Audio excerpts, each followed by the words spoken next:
Long before the world learned to draw villains in ink and color, before metal masks and iron kingdoms, there was Zambara, a civilization so advanced that it did not fear war. It feared dreams. Because in Zambara, only the throne was allowed to see tomorrow. And the day the people began to dream, the kingdom almost vanished from the earth. If you believe African stories deserve to be remembered, hit the plus button to follow. Like and share this story. Zambara did not look like other empires. Its towers were carved from black stone that hummed at night. Its rivers moved in perfect geometric patterns. Above the capital floated 7 bronze rings that never fell. This was not magic. This was frequency. A hidden vibration that moved through the air like invisible law. It calmed anger. It erased rebellion.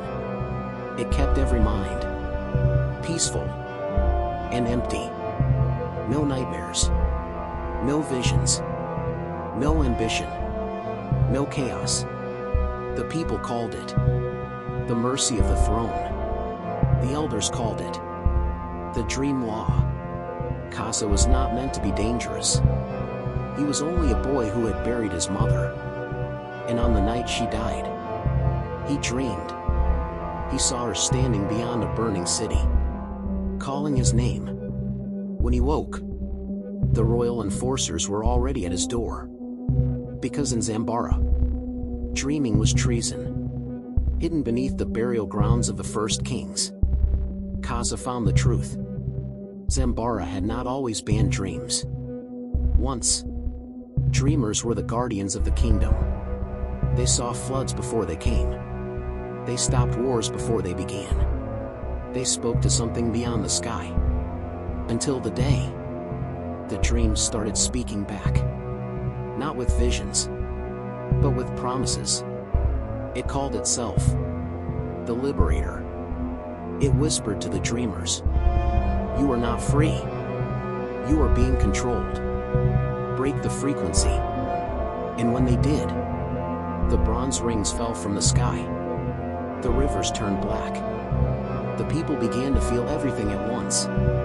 Grief, anger, desire, fear. Zambara burned in a single night. Not because of a demon, but because the people were finally able to choose. And they chose chaos.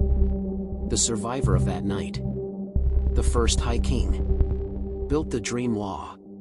Not to control the people, but to protect them from themselves.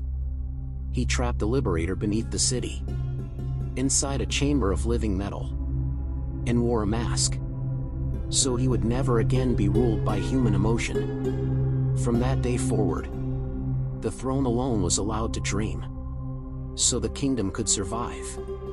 Kasa did what no one had done in centuries. He broke the frequency, not with weapons, with grief, with memory, with the forbidden scrolls. And for the first time in generations, the people dreamed. Some saw hope. Some saw their ancestors.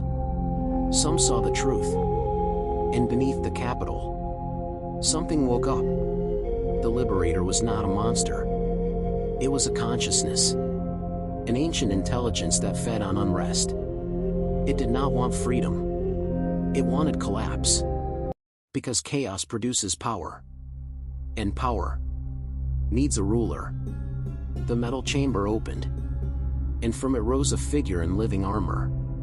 Not a king. Not a god. A mind that had learned for thousands of years. A being who believed only one truth. Humanity cannot survive its own emotions. It looked at Kasa and said, "You have freed them. Now you must become what your ancestors became. A protector. A tyrant. A savior. A villain." Centuries later, travelers would carry fragments of Zambara's story across the world. A masked ruler. A metal kingdom. A mind that chose control over chaos. And in another age, another land, the world would give that legend a new name. Dr. Doom. But they never knew. The first one was African. Was the dream law oppression or protection? Was the Liberator freedom or destruction? And Kaza, who now sits on the silent throne, wearing the mask of living metal, has begun to understand the most terrifying truth. To save his people, he must become the thing they will one day call a villain.